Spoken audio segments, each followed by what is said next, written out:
Hello दोस्तों, हम MPPSC mains 2024 के लिए 2 मार्कर्स कवर कर रहे हैं। पहले वीडियो में हम नरहरिदेव तक बघेल शासकों को कवर कर चुके थे। अगला शासक हमारा है भैदचंद। इसका शासनकाल 1470 से 1495 ईस्वी रहा है। नरहरिदेव का उत्तराधिकारी था यह शर्की शासकों से मित्रता के कारण लोधी शासकों के साथ संघर्ष हुआ था। यह हुसैन शाह सर्की के समकालीन था। शालीवाहन 1495 से 1500 ईस्वी तक शासनकाल था। यह भैदचंद का उत्तराधिकारी था।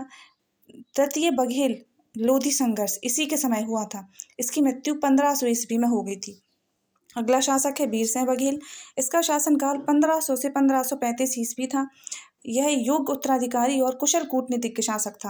हुसैन शाह सर्की के समय सिकंदर लोधी के साथ मित्रवत संबंध स्थापित किए थे इसने। इसकी मृत्यु 1535 ईस्वी में हो गई थी और वीरसिंह बघेल का उल्लेख तुजो के बाबरी में मिलता है। अगला शासक है वीरभानु बघेल।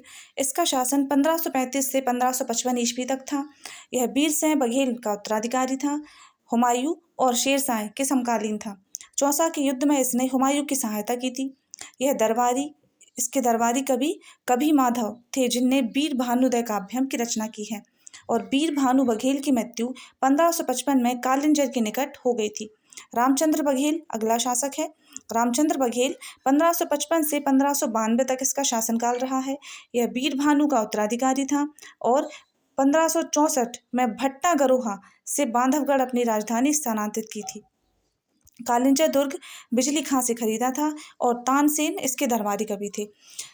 इस तरह के और 2 मार्कर्स पाने के लिए मेरे चैनल को सब्सक्राइब करें and like, subscribe and share. Thank you.